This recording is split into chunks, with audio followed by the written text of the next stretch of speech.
Assalamualaikum warahmatullahi wabarakatuh. Salam sejahtera kepada semua.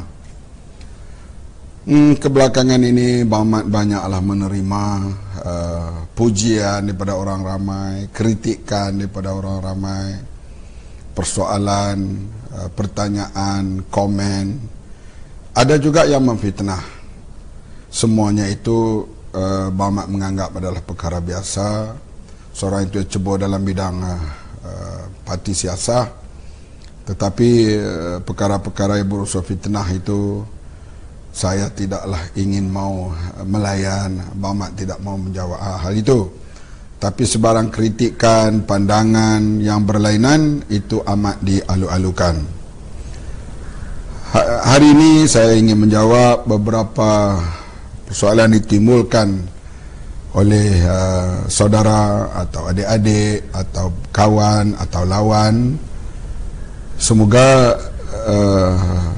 penjelasan dapat diterima ataupun dipertimbangkan untuk saudara-saudari mendengar penjelasan balas daripada Mamat sendiri. Soalan daripada Nazar Zaharuddin. Sekiranya satu hari PAS bertukar kepimpinan dan kepimpinan baru PAS nanti mesra PH, apakah keberangkalian amanah dibubarkan dan kembali kepada PAS atau amanah terus kekal? Ini persoalan yang baik bagi kita yang berada dalam amanah. Bukan soalan kepimpinan yang saya sebut, Bamak sebut berulang kali dalam press conference ataupun majlis ceramah. Gerakan Islam di seluruh dunia perlu kepada reform, tajdid atau pembaharuan. Selama ini gerakan Islam telah berjasa besar. Namakan gerakan Islam itu sama ada di Timur Tengah atau di sebelah rantau ASEAN ini. Tumpuan kepada syariat fiqh adalah penting, tetapi tumpuan yang lain juga soal good governance, memerangi rasuah, alam sekitar, ketidakadilan sosial kurang ditumpukan oleh gerakan Islam atau parti-parti politik yang berteraskan Islam. Oleh itu, amanah membuat tajdid. Sama ada ianya berjaya atau tidak, ia bergantung kepada usaha, kesungguhan. Kerana kita, dunia sekarang dunia bersaing. Kita kena bersaing dengan negara-negara Eropah seperti United Kingdom, Sweden, Norway, Switzerland, Iceland, New Zealand, Australia, di mana negara-negara mereka indeks rasuahnya terlalu rendah, good governance begitu ketara, dan keadilan sosial memang dinikmati oleh rakyat di negara mereka. Sedangkan di negara orang Islam, misalnya kalau kita pergi ke negara-negara yang dikatakan melaksanakan syariat di negara orang Islam, soal rasuah, soal good governance, soal environment tidak dipedulikan, bahkan tidak diambil berat oleh pejuang-pejuang NGO ataupun political party di sana. Oleh itu amanah memikirkan bahawa Islam sebagai dasar parti dan perjuangan untuk melawan segala bentuk rasuah dan ketidakadilan, good governance perlu dijelmakan untuk kita mengambil alih kuasa dan menjelmakan pentadbiran yang lebih baik pada masa yang akan datang jikalau umat Islam ingin menerujui kembali ketamadunan di dunia ini. Jadi soal kembali kepada PAS atau tidak, atau bila PAS mesra dengan PH, itu adalah perkara yang akan berlaku dan kita akan bincang apabila tiba pada keadaan seperti itu. Buat masa ini, Bamak dan rakan-rakan dalam amanah akan meneruskan usaha mentajdidkan gerakan Islam dengan meletakkan soal syariat dan soal-soal yang menjadi ukuran dunia, soal good governance, soal indeks rasuah, soal alam sekitar dan sebagainya, menjadi perjuangan yang dipelopori oleh kami Parti Amanah Negara. Seterusnya saya juga menerima soalan daripada Rushan Nizam Fata Morgana. Adakah Datuk? Saya belum Datuk, cuma Datuk ada cucu je lah. Bersetuju bahawa isu 355 sepatutnya menjadi kekuatan pembangkang. Jika semua parti dalam PS sokong RUU 355, pasti tidak akan timbul isu UG atau isu PAS ditipu UMNO karena memerlukan persetujuan BN sebagai pemerintah. Bukankah sepatutnya begitu? Daripada awal sejak Bang Mat berada dalam memegang jawatan Timbalan Presiden PAS bersama rakan-rakan yang lain, terutama mereka yang berlatar belakangkan pengajian undang-undang, sama ada mereka itu namanya Hanifah Maidin ataupun Asmuni Awi, mereka daripada awal memberi pandangan bahawa sebarang usul hendaklah datang daripada kerajaan kalau ianya nak diluluskan. Adapun usul private boleh diketengahkan, selalunya hanya sampai ke peringkat usul kemudian dia mati begitu saja. Usul yang berbentuk pentadbiran hendaklah dikemukakan oleh kerajaan. Inilah yang ditekankan oleh lawyer kita Hanifah Maidin daripada awal timbul isu 355 ini. Bahkan kita bersetuju perbincangan naklah diadakan dengan kerajaan, iaitu kerajaan persekutuan, supaya usul ini dibincang dan dibawa oleh kerajaan. Dan usul ini timbul pula di tengah-tengah isu rasuah dan penyelewengan. Oleh itu parti-parti dalam pembangkang khasnya melihat bahawa melawan rasuah, melawan ketirisan, melawan penyelewengan itu adalah hendak didahulukan buat masa ini pada pandangan mereka, sebab soal rasuah juga adalah soal ajaran Islam. Bahkan diberi amaran yang paling keras, iaitu mereka yang memberi rasuah dan menerima rasuah tempatnya dalam neraka. Kenapa kita yang digelar agamawan tidak menjadikan rasuah isu utama? Isu utama untuk kita berjuang supaya dapat dilihat oleh orang Islam dan orang bukan Islam tentang Islam itu membawa keadilan, khasnya keadilan sejagat. Dan inilah yang ditekankan oleh pembangkang, dan mereka nak supaya isu 1MDB, isu penyelewengan itu diutamakan supaya kesedaran rakyat dapat diketengahkan.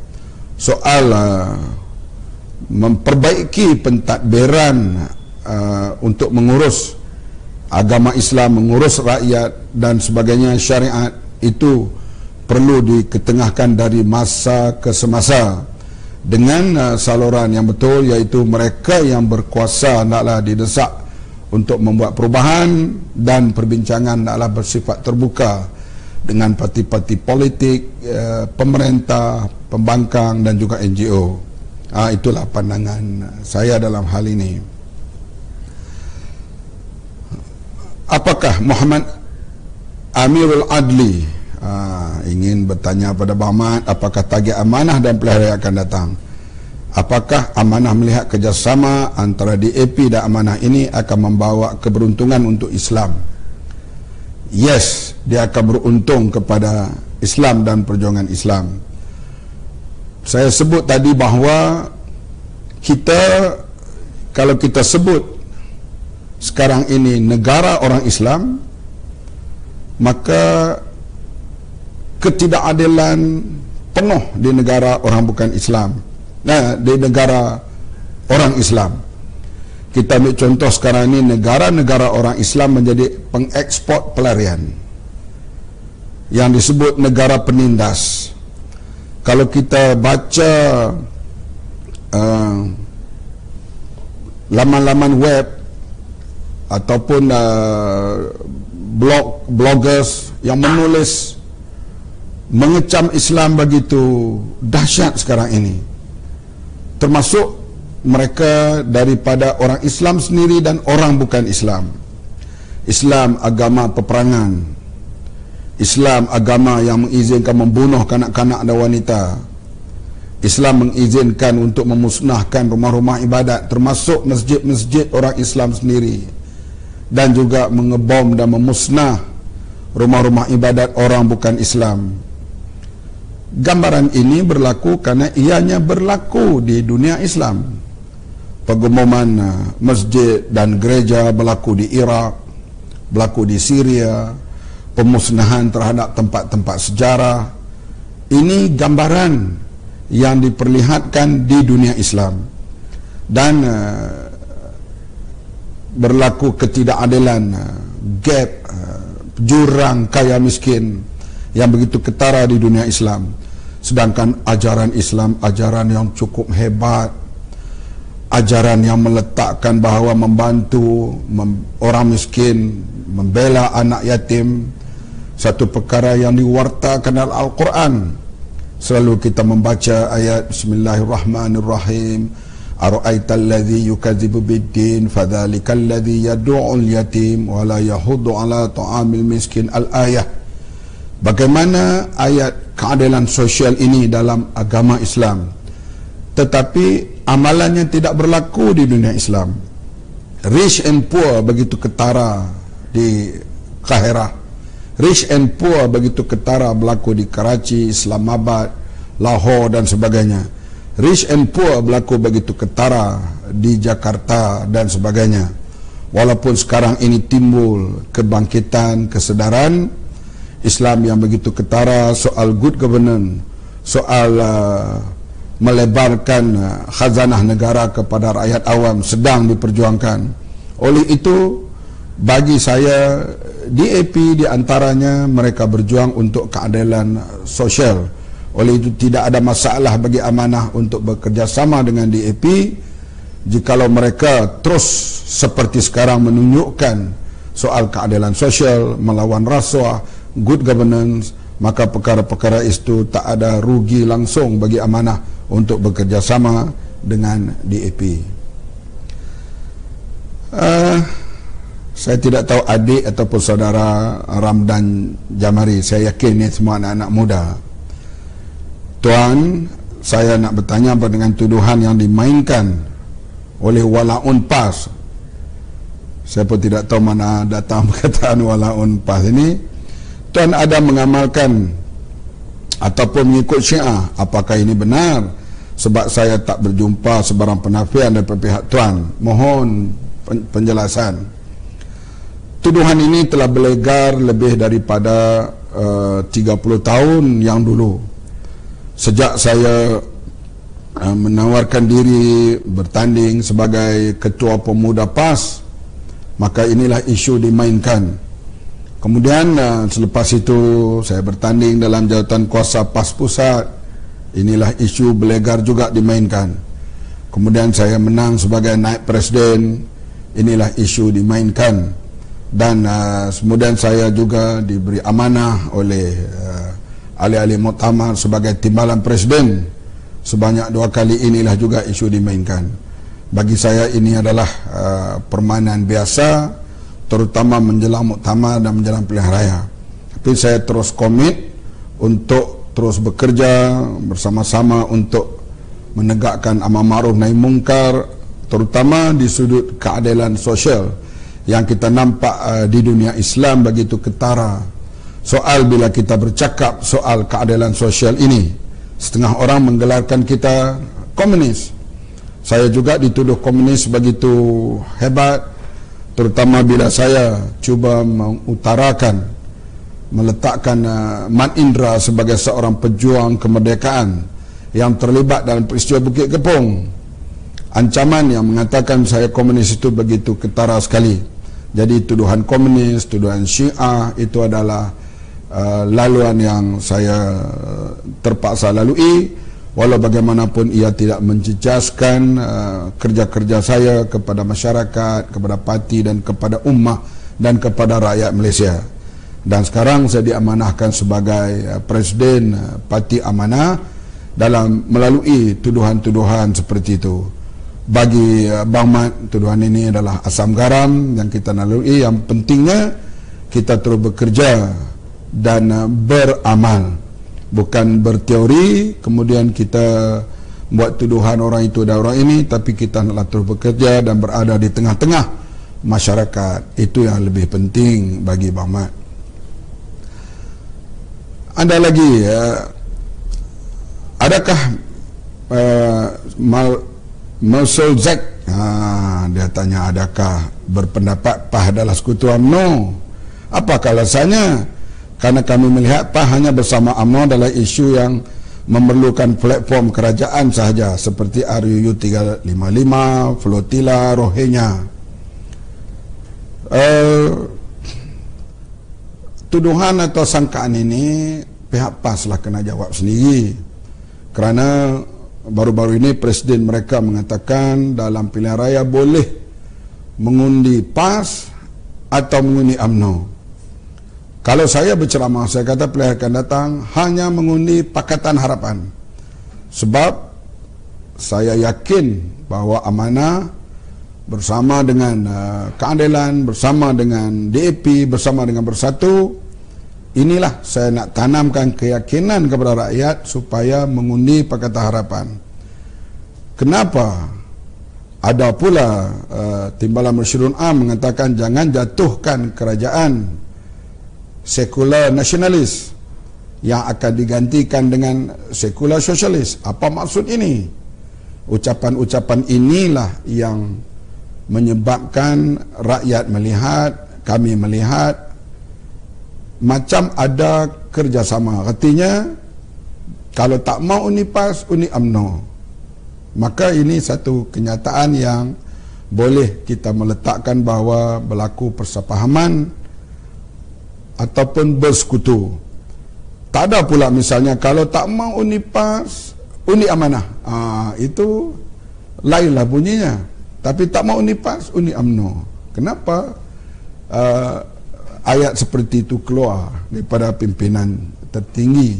Inilah persoalan yang adik-adik dan saudara semua kena fikirlah hal itu. Pak Nain,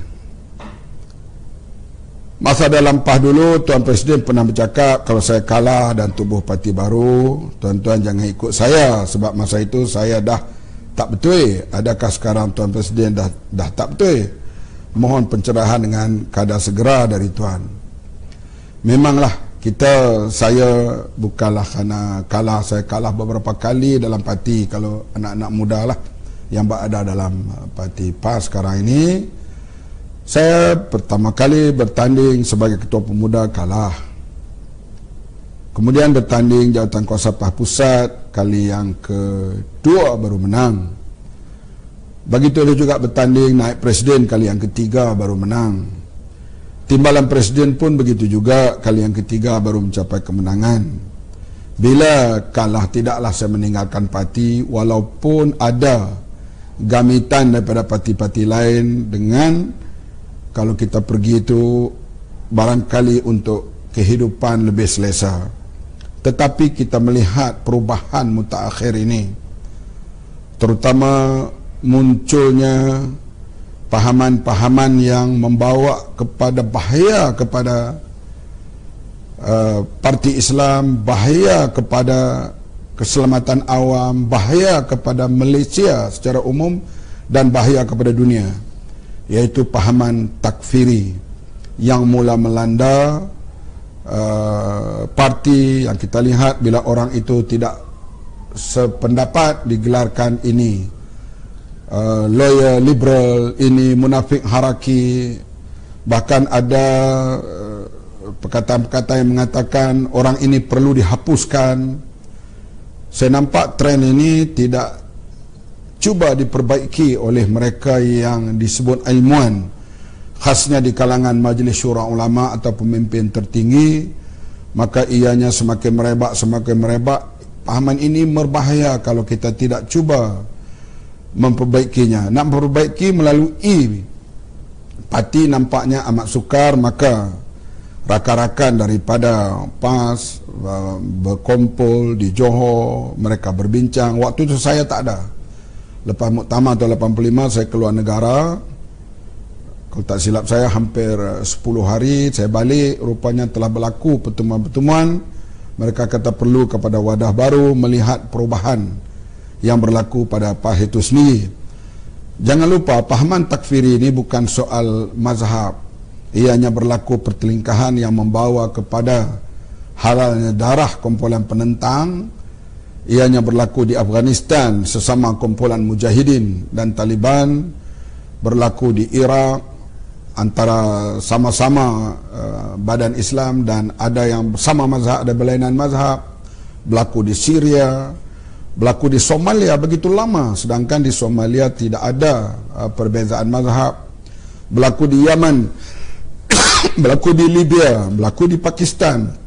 Oleh itu, bagi Bang Mat dan rakan-rakan yang sependapat mengatakan perlu wadah baru untuk kita keluar daripada kemelut takfiri dan mengeluarkan satu gerakan tajdid kepada gerakan Islam untuk buat pembaharuan, dan inilah kami utarakan Parti Amanah Negara yang bersifat inklusif, meletakkan konsep progresif, amanah dan peduli, dan yang paling tinggi slogan kita ialah konsep rahmatan lil alamin, rahmat untuk semua. Nurul Ashikin, saya ingat ini muslimat atau wanita barangkali, nak tanya, apakah matlamat ideologi Parti Amanah? Kenapa setengah mimpi Amanah fokus menyerang PAS, sedangkan kadang-kadang isu yang dipersoalkan itu tidak ada kaitan dengan permasalahan rakyat pun? Saya dah jawab tadi hal matlamat ideologi Parti Amanah, iaitu dasarnya Islam, sifatnya rahmatan lil alamin, progresif, amanah, peduli, dan tajdid dan perubahan yang kita nak buat supaya perjuangan Islam itu merangkumi soal yang sekarang tidak ditekankan, soal good governance yang pernah dipelopori, diutarakan oleh Khalifah Umar Abdul Aziz dan khalifah-khalifah yang lain selepas itu, yang menonjolkan Islam dan umatnya akhirnya mempelopori ilmu dan bidang ilmu, terutama termasuklah matematik, sains, geografi, dan ilmu-ilmu yang diketengahkan itu akhirnya mencerahkan ataupun dibawa ke Eropah dan seluruh dunia. Dan konsep rahmatan lil alamin ini diutarakan kembali secara agresif oleh Parti Amanah Negara sekarang ini. Ya, barangkali ada mimpi-mimpi amanah yang menyerang PAS karena dia menjawab serangan-serangan seperti mereka ni golongan kecewa, mereka ni baru DAP, mereka ini berbagai-bagai gelaran yang diberi, maka ada di kalangan mimpi-mimpi menjawab persoalan itu. Jadi kalau tak mau bagi ada serangan balas, janganlah menyerang terlalu keras kepada amanah atau pemimpin amanah, karena setiap ada serangan tentulah ada jawapan. Yang jawapan-jawapan itu saya minta berilah penjelasan dengan sebaik mungkin. Tapi serangan-serangan kepada amanah, bahkan individu dalam amanah, saya melihat kadang-kalanya begitu keras sekali oleh rakan-rakan di parti Islam ataupun mereka yang tak terlibat dengan political party. Oleh kerana itu, bagi saya itu adalah perkara yang kita atasi dari masa ke semasa. Pak Dain nak tanya soalan, di manakah tempat Tuan Presiden akan bertanding dalam pilihan ke-14 nanti? Ini belum diputuskan lagi. Saya sendiri dalam sejarah pilihan raya biasa bertanding di Pulau Pinang, biasa bertanding di Kedah, biasa bertanding di Terengganu, biasa bertanding di Kelantan. Itu semasa dalam Parti Islam dulu. dalam amanah ni belum diputuskan untuk bertanding di mana pada pilihan raya akan datang. Rakan kita Ibrahim Harun nak tanya Abang Mat berkenaan apa pandangan Abang Mat jika Parti Amanah berjaya menang kerusi PU14 nanti dan pemimpin yang dipilih rakyat itu lompat parti kepada PAS setelah dipilih oleh rakyat dalam pilihan 14 nanti. Pengkhianat atau hero? Ini benda yang tak berlaku lagi, kita tak bolehlah ramalkan sebab Presiden PAS kata jangan percaya kepada ramalan yang akan datang. Dan saya yakin buat masa sekarang ini pemimpin amanah setia dengan parti dan perjuangan. Apa yang akan laku pada akan datang kita lihat pada waktu itu. Hal nak ramal masa depan, saya ikut nasihat Presiden PAS sekarang, iaitu ramalan masa depan kalau tepat pun ia adalah bohong dan tak boleh dipercayai. Jadi kita ambil apa yang berlaku akan datang, waktu itulah kita memberi pandangan.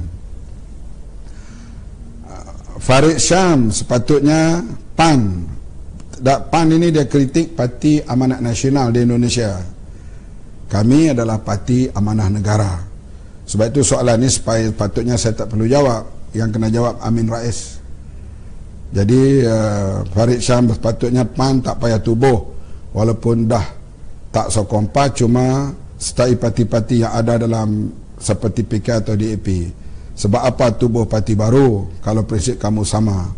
Yang saya nampak memang kamu gila jawatan.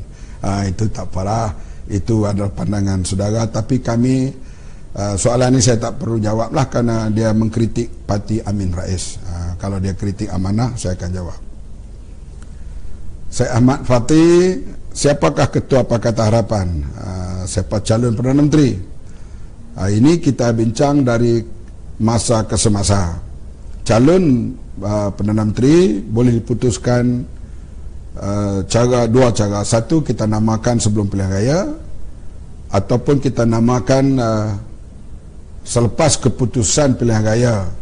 Parti mana yang dianggap mengetuai yang paling banyak menang dalam parlimen, ataupun gabungan parti-parti dalam Pakatan Harapan. Sudah tentulah bakal Perdana Menteri adalah calonnya. Buat masa sekarang kita tetap mengatakan orang Islam yang akan menjadi Perdana Menteri bila Pakatan Harapan capai kemenangan nanti.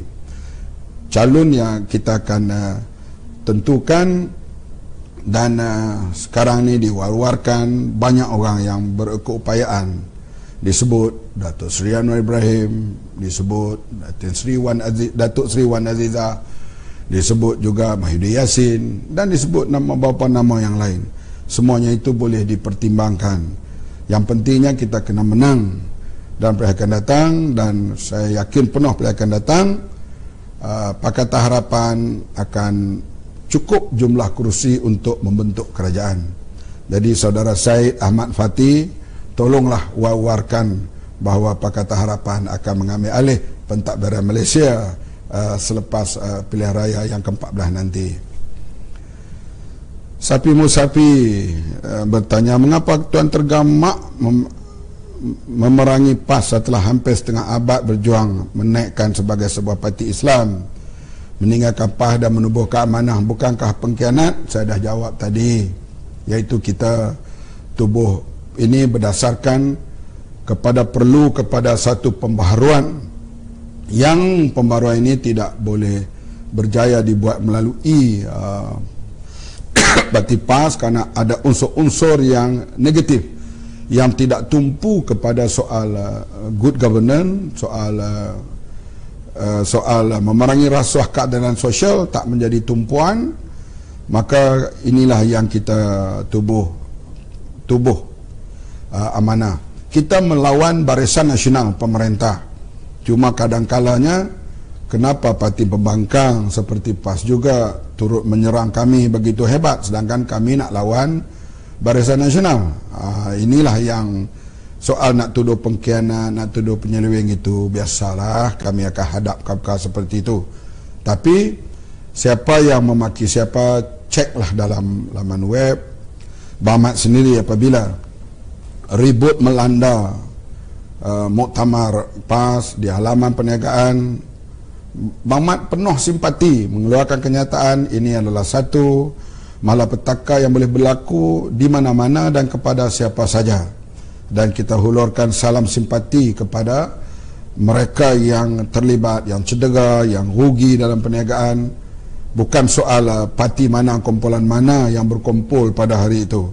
Jadi kita tidak ada perasaan marah pada para peniaga di situ. Bahkan muktamar itu naklah berjalan dengan baik dan lancar. Janganlah ada doa-doa untuk melaknat sesiapa. Sebab sekarang ni perbuatan doa melaknat ni seolah-olah sudah menjadi trend sejak daripada muktamar di Batu Pahat, diikuti dengan muktamar di Kuala Selangor 2015, diikuti dengan muktamar di Kedah baru-baru ini. Ucapan-ucapan berbentuk laknat ini kita harap dapat dikurangkan ataupun ditiadakan. Doalah untuk kesejahteraan. Dan soal tuduhan kepada kami menubuh amanah bagi pengkhianat, itu adalah saya dah jelaskan tadi. Kita perlu mengadakan wadah ini untuk membuat pembaharuan. Sebab saya kata umat Islam di seluruh dunia berada dalam keadaan sakit dan dipandang begitu rendah, sedangkan agama kita agama yang hebat, suci dan mencipta tamadun yang begitu hebat satu ketika dulu. Kenapa kita tidak boleh ulang kekuatan kehebatan itu pada masa yang akan datang?